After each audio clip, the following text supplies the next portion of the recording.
You know, the further we get into TNG, the further I'm getting tested for exactly what the definition is of a lamentation. Now, as you can see by the title up there, I did not qualify this as a lamentation.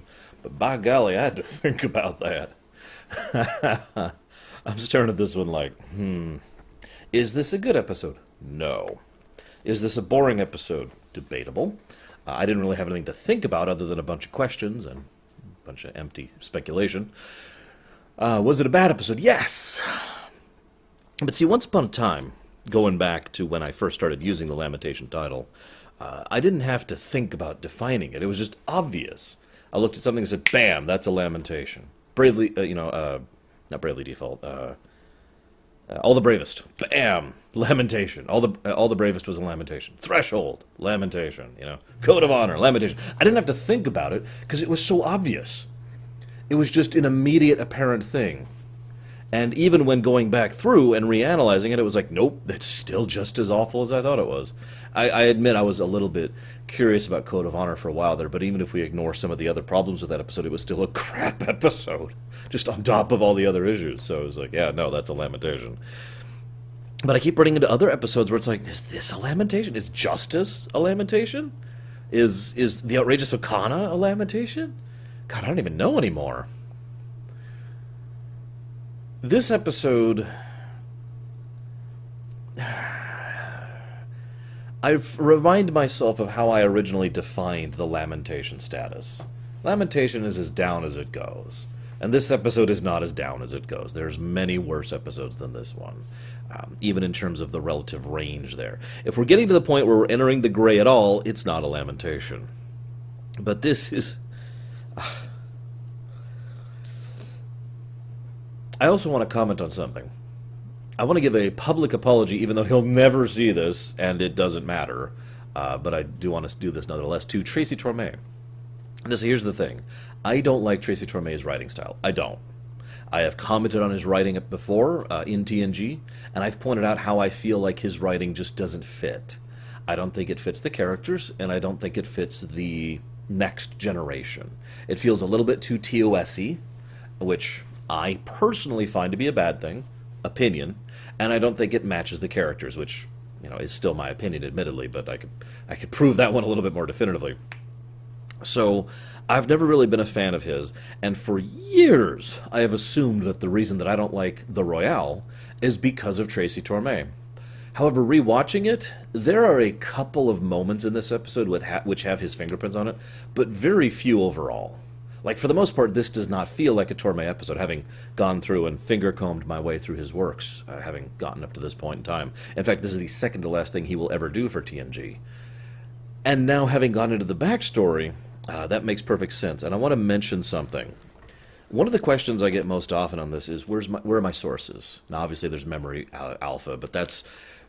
Oftentimes, there's literally no information there at all. No, what I usually use is I have a whole bunch of magazines, just sci-fi magazines that came out in the day, the unauthorized guides and all that fun stuff. But there's one thing in particular that has been absolutely invaluable to me, and that is Captain's Logs. And I should have had it here to show it to you. I'm not going to get up and get it. Captain's Logs is really useful for having behind-the-scenes information for TNG, DS9, and Voyager. And it's good stuff. If you're interested in some of the making-ofs or other stuff outside of me just telling you, I recommend it. It's about $20 on Amazon right now. Again, Captain's Logs, plural, just to make sure that's clear. Anywho, so this episode is an episode that I kind of thought about pulling out my nitpicker's guide and just going down the list because there's so many things wrong with this episode. Little details, right? But I'm willing to kind of go for that for a reason I'm kind of building up to. I mean, I could point out the fact that they go below absolute zero. I could point out how the casino works, which isn't how it works. I could point out how the budget was just... Well, okay. Let's leave all that aside. There are many issues with the episode. And that's the truth. See, it turns out Tracy Torme didn't actually really write this one, so go figure. My hunch on this was correct. He wrote the initial episode. It was his action episode he tried to push back in Season 1. And then they finally let him have a go at it. And then someone who, as I have theorized, was probably playing political games in the writer's room, Maurice Hurley, was like, nope, took it and did a rewrite of it. which is this episode. Now, again, I don't like Tracy Torme as a writer, but this is why I have to apologize, because I can no longer lay this episode's faults at his feet. In fact, I could pretty definitively point to two major flaws, which are so overwhelming that they kind of override the entirety of the other problems of the episode. That's one of them, an uncredited rewrite on an episode that was by Torme and is a mess. The entire script of this episode is a mess. This is how you do not write an episode of television. And the second problem is budget. Now, I've talked about budget issues off and on throughout the course of the series. Usually when you're doing a period piece, it's actually a little bit easier for a studio to do it in a sci-fi show, because they already have those period piece sets ready to go, right? So yay! But they were having really, really bad budget issues with this one. In fact, they pretty much made a broom closet into the guy's apartment, or not apartment, excuse me, hotel room, for example. Just draped a few sheets here and there and put in a sliding door, and there you go. There's his room. You know, they were so low on budget, and this is where it is most egregious. They couldn't even have an effect shot for the revolving door. Now, in case you don't know what I mean by that, there's a scene where they're like, all right, we're going to leave. And they go to leave through the revolving door and then just come right back in. And the super serious music starts playing. And it's Ron Jones, by the way. Probably one of the redeeming aspects of this episode is that Ron Jones is doing the music. And it shows. So this really tense, serious music is playing as he's coming back through. And it's like, oh my God, they can't figure out a revolving door. Because it's so obvious, especially on Blu-ray, which is what I'm watching. But it's so obvious. Even back in the day, you could just see them walking through. There's no processing shot to make it look like they come in as they go out, or anything that they otherwise could have done for that, because budget issues. So it's got a little bit of a stage plot, a stage presentation problem because of budget. It's got bad script because of two issues. And that leaves us with our final problem here. The original purpose of the episode, and I really wish I could have found a copy of the script, was apparently going to be very surreal and very satirical. The idea being to really kind of do some Twilight Zone-y kind of head games kind of thing. Now, that is not my sort of thing personally, but what we have instead is an episode that just prompts questions. In fact, I've never had an episode, or game or movie or anything that I've ever covered like this, where I've just written in the margin of my notes here, questions. Because there's tons of things about this that basically, it's not that they don't make sense, it's that no attempt is ever made to explain them. And you could say, well, that's the point of the episode. It's a mystery. To which I say, okay, if you just walk up to me and say, I wonder how that person 5 miles from here turned left, and then walk away, that's not a mystery to me. That's just a question.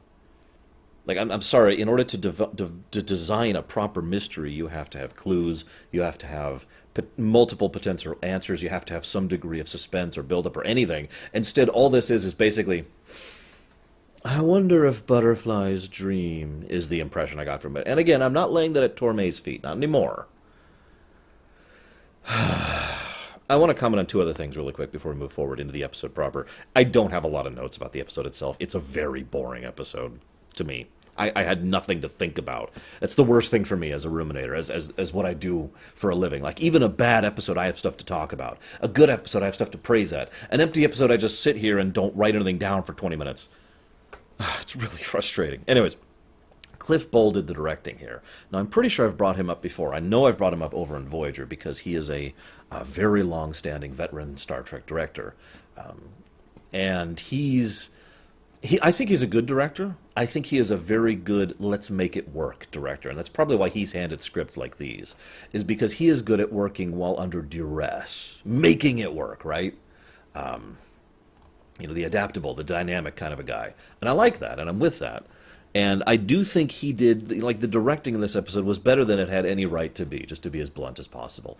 There are several shots he pulled off which were legitimately impressive and got across some of the emotions or emphasis of the scene. But I feel so bad for him, because if you look at his list of episodes, he's got about half of his episodes are bad episodes that he was handed. The other half are great. I also want to give, I know I already mentioned this in passing, but I want to give a special praise to Ron Jones. who is a fantastic musician, composer. But I want to give credit to him. But at the same time, I can't give his music credit to the episode, and I want to explain why.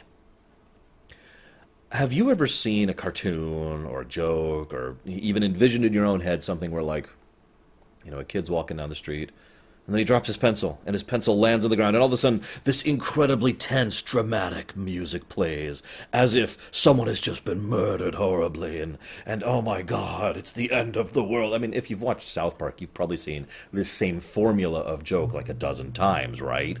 The exaggeration of the mundane to the ridiculous, as if real life was a Hollywood blockbuster, right? It's a very common joke they pull. That's what it felt like in this episode to me. It felt like there's this really legitimately tense, suspenseful, interesting music playing over, oh my god, there's not enough ketchup on my hot dog! Right? I can't do it. In fact, if anything, it pulled me out of the episode because I'm sitting here thinking, why is that super tense? Anyways, so why do the book scenes keep happening? I know that sounds like a weird question to bring up, but in the context of the episode, as a creator, why have the book scenes happen? Now, I do have an answer for you. It's so that we can see the final scene and the not the audience, excuse me, the Riker, the squad, the team, the away team, there we go, can finally get the answer on how they need to get out of the puzzle. It's like, aha! But aside from that one purpose, it just felt like every time the book scenes showed up, it was padding. Like, the episode even goes out of its way to absolutely rake the book over the coals, as hard as it possibly can. Like, credit to Patrick Stewart, he's sitting there listening to this like, I can't even do it. I don't have the facial acting that Patrick Stewart does, but he's just... as he's listening to the scene play out, like, uh-huh. And Troy's like, in fact, I wrote down what she said. Did humans really talk like this? I was like, no, of course not. Nobody talks like this. It's this horribly, horribly bad book, apparently. I say apparently because I've read so much worse. I've read Crystal Star. Sorry. I've also read Death Troopers. If we want to go that direction with it. But, there's like, oh my god, it's this horribly, horribly disgusting book. And yet the episode keeps focusing on it. Like, I get that, again, this is probably part of the rewrite issue, but it stops being satirical when you just do the thing. This is a problem that many satires have had with over the last several decades, especially in film.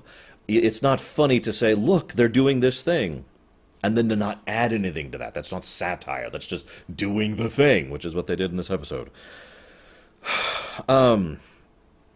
Which brings me to my next point. I've actually debated this episode with fans of Star Trek before, and it'll be really interesting to see your guys' comments. I really am legitimately curious, because I have had a few people defend this episode. Not that it was good. I have never heard someone say that this episode was good. But I have heard people defend it as if it's not horrible. And the usual defense is actually very simple. Every aspect, most aspects of bad writing in the episode are a direct corollary to the book being badly written, which is the point in character. Therefore, all complaints are invalid because the book itself is bad, and that's the point. To which I once again reiterate my earlier point about satire. I'm really curious to hear if you guys have any other defenses or otherwise of this episode. I actually, just today, this is not a joke, I actually got accused of being toxic on my TNG stuff. Again, it's becoming an increasingly funny thing to me. It started to become a running gag for me and my friends. But whatever you may assume or whatever you presume of my mentality or whatnot, I love hearing your guys' thoughts on this stuff. I really do. It is a treat every Monday morning and Tuesday morning when I wake up, well after the episode's gone live, and it's one of the first things I do in my morning is I hop on and I check all the comments, and I love reading this guys' stuff, so please share with me. I really do want to hear your guys' thoughts. That welcoming atmosphere is important to me. We need to have this kind of open forum of discussion. I may not respond to you, but I assure you, I am reading 100% of your guys' thoughts. So please share. Okay, so so then Data has super gambling. even as a kid, that bothered me just a little bit. Now, maybe I'm weird because I've actually been exposed to Vegas more than a few times in my life. A lot of my family, I know I've said this before in my streams, a lot of my family has settled in Vegas and retired there towards the end of their lives. And so I have been to Vegas for much of my life. In fact, my grandparents live there right now. My uncle lives there right now. My other aunt and uncle are moving there soon. My mother's moving there soon. You know, there's a chance I might end up in Vegas eventually. So my point is, even as a kid, I was at least a little bit like passively exposed to casinos and gambling. And I looked at this episode like, and I actually asked Mum about it. I'm like, Laura, Mum, because I totally called her that. Laura, Mum, can you just super gamble like that? Can you just predict that early? And she says, I think I think he's cheating by perfectly tossing it in the perfect way each time. Wouldn't they call him that on that, Mom? Yes, they would. Okay. Again, it's the book, right? We're just supposed to go with it. I get it. But it's funny to me that apparently you can just super gamble like that. It's also funny because the one credit I will give the episode is the fact that they did that with craps, which is something you have a control over. You have control over exactly how you toss the dice. If this was several other card games, that amount of control would still lean in your favor in the long run, but you wouldn't be able to, for example, win every single hand, right? Anyways, but I also want to talk about a theory. So Colonel Ritchie and his crew are dragged here. Now, I have heard two predominant theories over the years, and as ever, if you got any new ones, I'm listening. One of those theories is that it was one of the caretaker's people. Now, this is quite a ways before that stuff would happen. I don't remember how long. 8 years? Something like that? Until Voyager would start and Caretaker would grab Voyager. But we know he's been doing this for at least a little while. In fact, some people have pointed out if the him dying problem and the Ocampa problem has been, a significant issue for years, this could quite literally be him trying to reach out to humans this early on. And I could agree with that. My only question is what happened in the interim and who else got involved, because the Caretaker doesn't do this kind of thing. Like, he has holograms, of course, but he doesn't do this. So, okay, I'm going to set you up with this permanent death loop thing, which we'll talk about in a second. So I don't quite buy the Caretaker theory myself. The other theory I heard is that it's the Briori. All right, be honest. How many of you know who the Briori are without looking it up? I am not raising my hand because I had to look it up. Now, if I say the 37's aliens, you probably know who I'm talking about. They're never even seen. They're just mentioned. The Briori. The idea that this was another group of people that the Briori are trying to grab, and then stuff went bad, and I don't know why they would do this. I don't quite buy that either, to be completely clear. Although, to be perfectly blunt, the Briori never made a lot of sense anyways, so I suppose that's a problem. So what's my theory? I actually don't have one. When I am given a blank piece of paper, I can write my own story. But when you're asking me to speculate a blank piece of paper, I got nothing. There are so few facts here that all I am left with is questions. Because it's not a mystery, which is tying up to my previous point. Which brings me to my questions. Like I said, I had them jotted down. All of these can be answered. And in fact, I would love to hear your guys' answers on some of these. Why is the building not visible from the outside, but the revolving door is, even though there is no seeming necessary way to enter or leave, even though there's a thing preventing people from leaving, even though you can scan it from orbit and still detect the entire building? Why is it that this is a non-adaptive adaptive holodeck? Let me explain that one for a second. There are several scenes which make it clear that the people there have absolutely no interactions possible with the crew. And then it's very, very clear that they are capable of adapting on the fly to the crew. To explain what I mean by this just a little bit better, if you're playing a video game and you talk to an NPC, they basically have a set script they can say. It doesn't matter what you say. Generally, you don't say anything. You just hit A or whatever. But you can't they can't respond in any other way. They are following a script. If you were playing Dungeons and Dragons and you walk up to an NPC and say, "I want to talk," and you say something like, the GM who is running that game can then respond to what you, the player, said. That is the adaptive part. Make sense? So sometimes the Royale is adaptive. In fact, most of the time it's adaptive, but then sometimes it's not. What governs which is which, and why? Next question.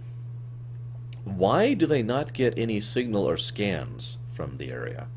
Like, why is it just... They actually go out of their way to say these people are not alive, but then they never bother to define what they are. The only thing they say is that they're not an illusion. Are they energy beings? Are they holograms? Are they actual meat puppets? Are they chunks of phosphate? Why does the book need to end? Actually, I have so many questions about the book part of things that I'm going to bury these down. How does the program decide who is which role? By the program, I mean the Royale. Like, how does it, someone shows up, how do they slot them into a pre-existing role? In fact, I have a better question than that. How does someone slot in at all? How does it know that one of the players is trying to slot into a role and therefore removes that role? Because the foreign investors never actually show up.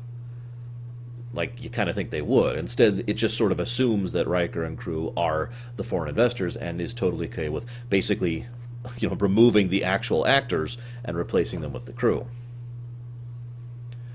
How does it know to do this? Why does it know to do this?